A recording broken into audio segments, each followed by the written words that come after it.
Good day all. My name is Rudy Page from Making Connections Work. And once again, great to be here as part of Global Entrepreneurship Week with Fresh FM Radio London and West London Business. And the Global Entrepreneurship Week aims to promote originality, creativity, and ingenuity through local and global business support networks. The week also serves as an opportunity to collaborate and engage with organizations, individuals, entrepreneurs to really celebrate business and business networking, and then particularly the diaspora, the African and Caribbean global diaspora.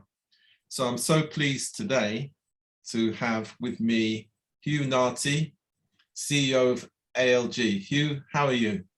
I'm okay. Good morning to you, Rudy. I'm doing very well. Yourself? Great, great. Yeah, all is well. And how is Ghana? How's the weather? Weather's great. Had a bit of a storm of rain yesterday, but yeah. All the same, the sun's back out now, so we're enjoying ourselves.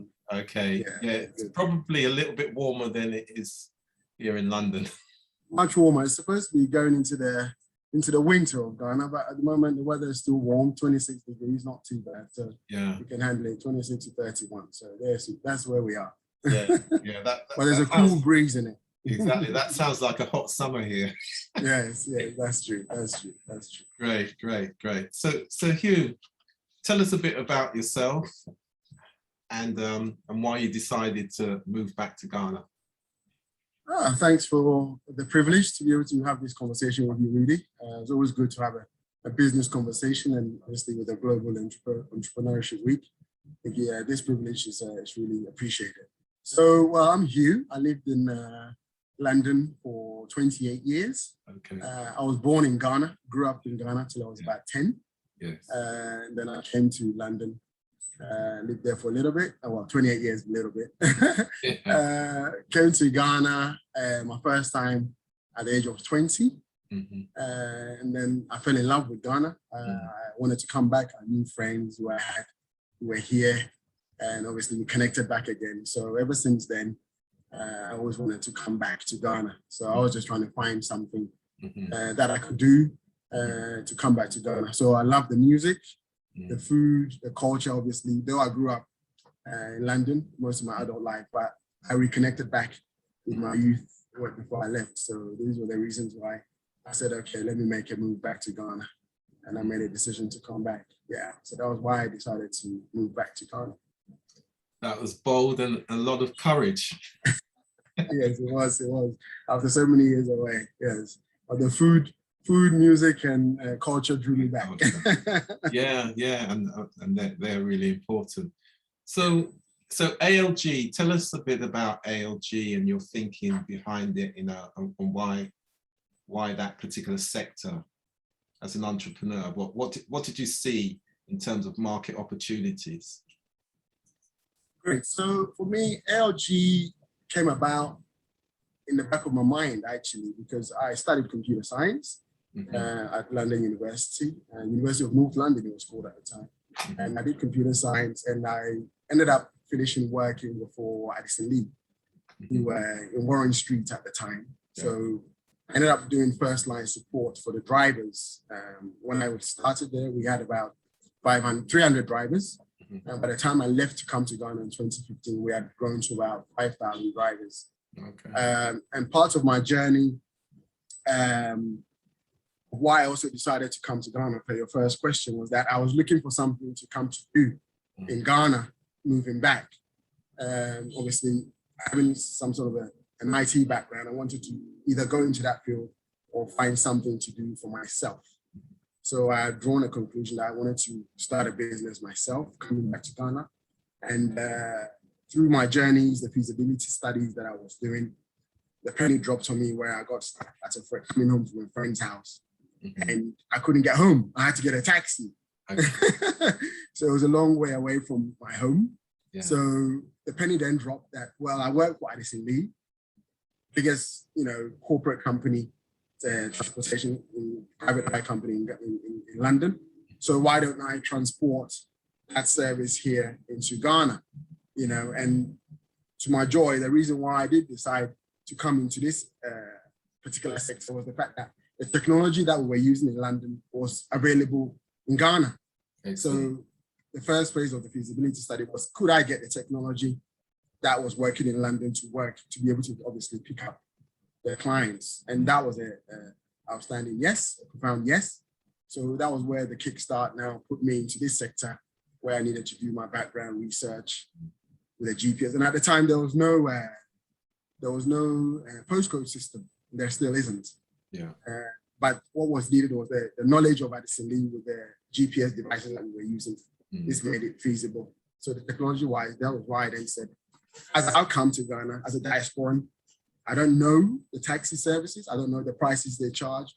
So what better way to serve the global business that comes to Ghana in terms from the diaspora to actually set up such a business? So the biggest drive was, this will solve a problem for me. So let me work it in line with business for those who will also come from the diaspora. Which means that they don't have to worry about how much it will cost them. They don't have to worry about whether they know the driver or not, because it's an established business here, ALG's Transport and Logistics, that they can contact easily to be able to get them to service them in their movement. So as you say that in terms of connectivity, so if you're based in London, New York, Atlanta, in the Caribbean, so how can people book with you if they're traveling to Ghana? And right. Of course, many people, it will be for the first time for business and leisure. Yeah, I mean, the beautiful thing now is that we work in sync. We are now the sole providers of booking.com. Okay. So if an individual wishes to book a hotel, because obviously I'm into transport, but I can get them to their destination once they land at Kotoka Airport to any hotel that they book. We're the sole providers in Ghana now, within Accra, to transport our passengers from the airport to any location. So that's one way they can book us, via booking.com. Yeah. Also, my website is up, and they can send us inquiries in terms of www.algtransportandlogistics.com. They can send us an email from the website, and we'll be able to inform them on anything they want. And then at the same time, they can, nowadays with WhatsApp, we have our social media handles that they can also go there and inquire online. Obviously on Facebook and on Twitter at ALG Transport and Logistics. They can find us there if they wish to book. On Twitter, ALG-transport, they can find us there. And obviously with WhatsApp, I can, once they go into our social media handles, there's a telephone number on there that they can contact us on via WhatsApp. And that way, they can book us, we can pick them up. If they don't have destinations and they want travel advice, we can also offer that for them. So all around, we want to be a stop shop for transportation and logistics for anyone who's coming from the diaspora, anywhere globally. Yeah. Okay, excellent, great service. Yeah. So generally, how have you found the environment for doing your business since you've moved back to Accra? It's been very challenging. I think I'm stuck on that question because I have to see it as a positive because I'm still here. Yeah. So the opportunities are still there.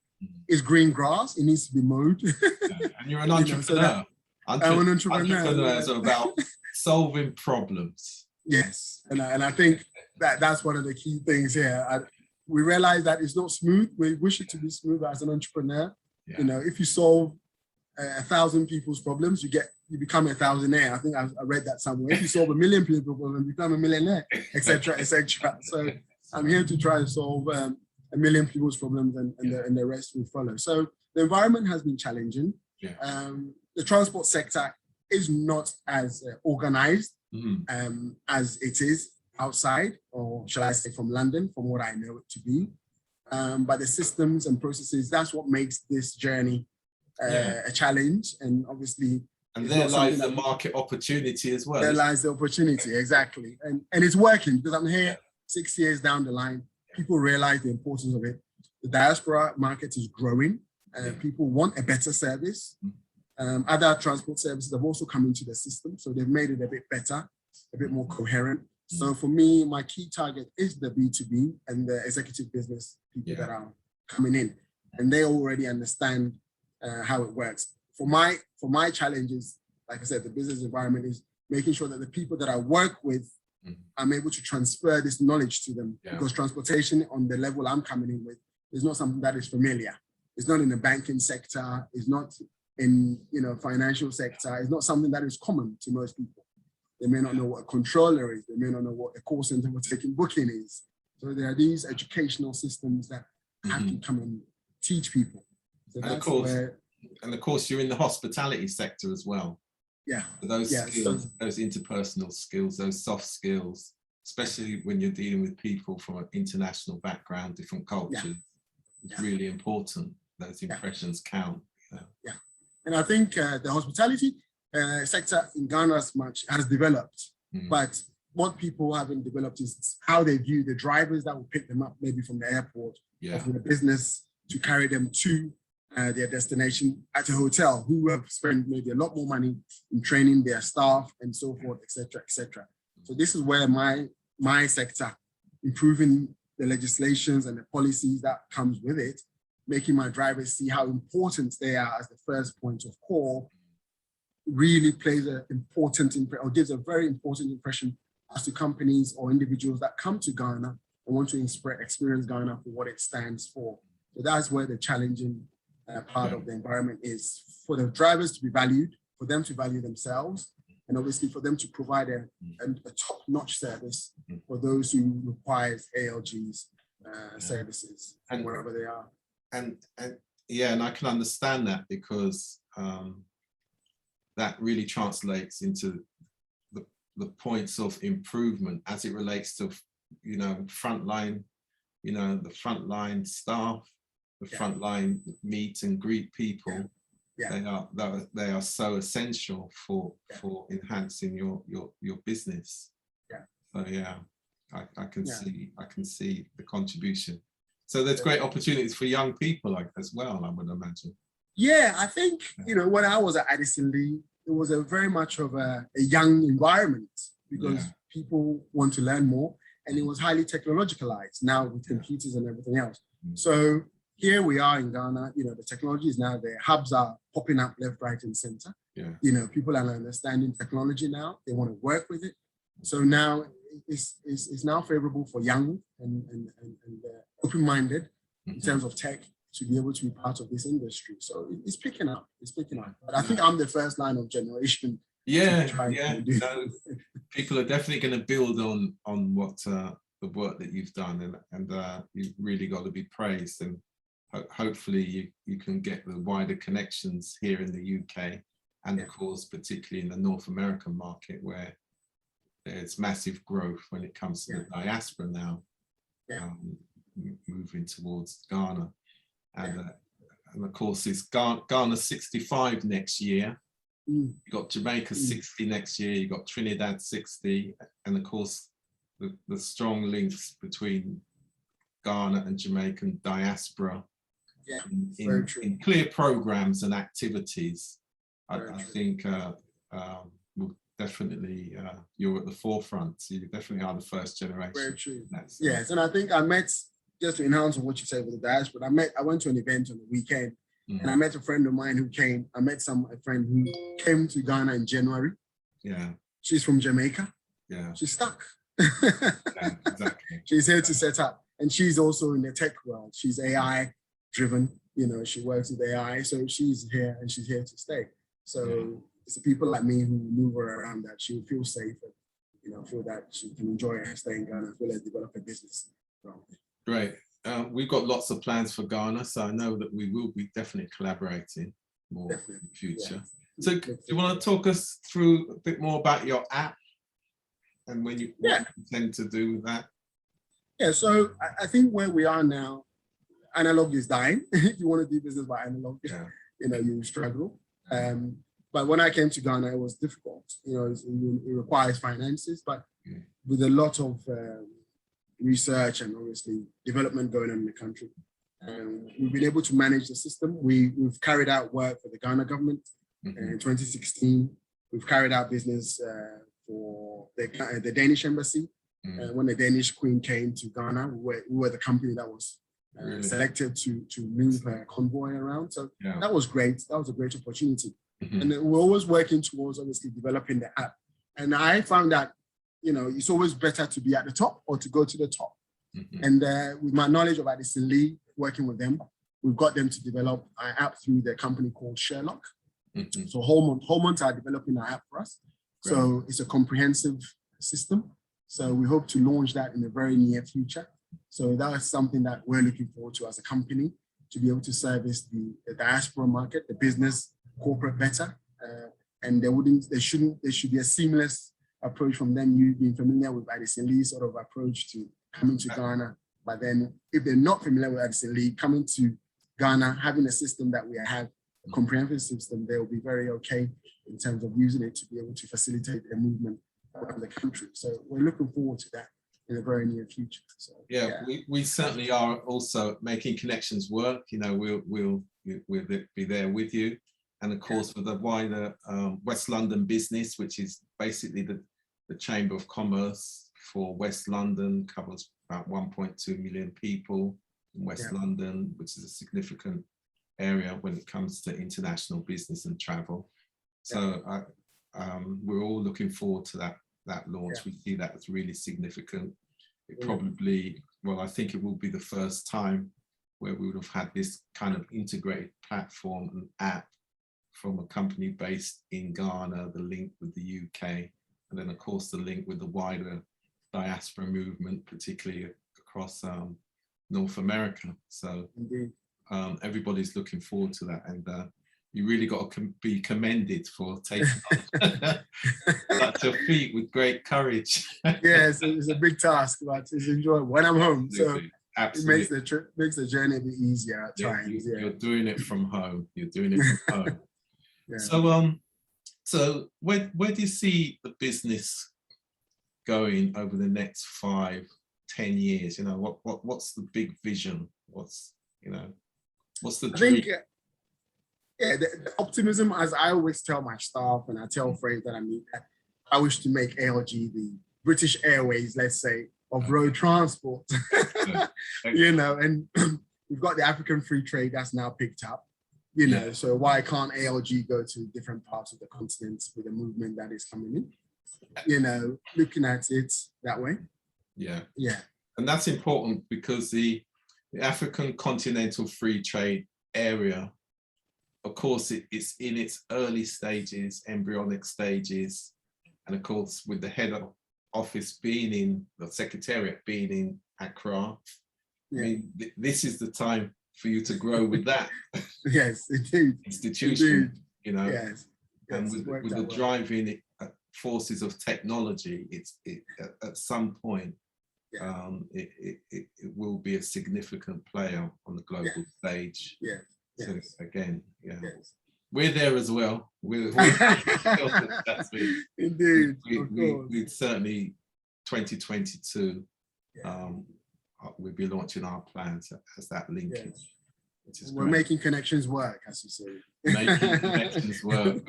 We're absolutely working on that. It's significant because we see the African continental free trade area as an integral part of the wider businesses are run by people of African descent, where we've linked the UK, Europe, and the North Americans diaspora. North America, including the Caribbean diaspora. So, you know, we're all connected onto one integrated platform increasingly. Fresh FM Radio London does a lot of work that way. And then, of course, your app coming along.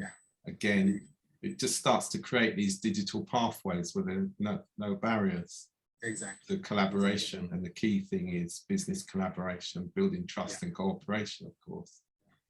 So that's the strategy for us over the next couple of years. It's a global market now, isn't it? Absolutely, absolutely. It really is.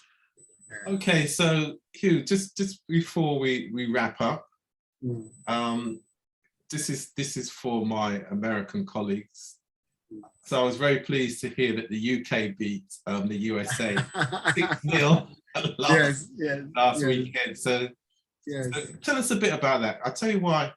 What I felt was really great about it was the build up, everything that was online. But the fact that you bringing people together is really important. Bringing the diaspora together in different countries is really important. So tell us a bit about who organized it and how it was run and etc.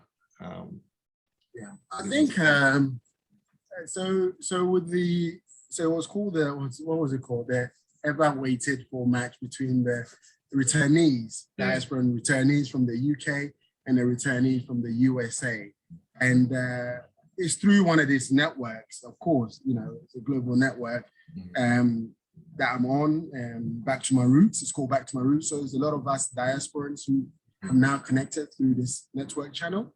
And it was organized by DNT, Digital Diaspora Network Television, alongside with Right Sports, I believe they were. So Diaspora Network Television is trying to help the diasporans who come to Ghana to have some kind of a network to be able to, you know, connect, because when you come, it's business purely, and we can become quite isolated, you know. So fortunately for us, a friend of mine that I also met, Jenny, connected me to this network, and through that, the people on that network who are from the diaspora have found it's a need for us to find some kind of a common ground for us to bond. So through Mr. Nkrumah Jermaine and Jenny, they organized this event for us, which was great. It went really well, which not just because we won, I won on two fronts. The team won, the football, and I won because I made some great new friends of similar like-mindedness and business opportunities as well. Absolutely. You know, so that for me was the key connection in this whole thing. And the UK won. We beat them 6-0. So now the Americans have called for a return. You know, they never like to be defeated, right? Of course. They need to get into some training, but no, yes. They never like to be defeated. So we're gonna have a rematch. Unfortunately, through that, they've now decided to organize the Dutch and I think it was the Canadian diaspora who are now in Ghana for the next rematch, the next match as well, the next event coming up. And there's a number of things that has been organized through the organization, through the network, that is coming up in the near future. So yeah, it was brilliant. Yeah, and you can see the potential for competition, something on a larger scale. Yes, that's good for all brands as well. That is it. So I think it was excellent. So yes, well done. To the UK. No, it was just a great event. Yeah, great. All right, so thanks a lot, then, Hugh. Yeah. And keep it going, and we'll still talk soon. For sure. Brilliant. Thank you so much for the privilege. Really. Thank you. Enjoy the weekend. Thank you. Take care. All right.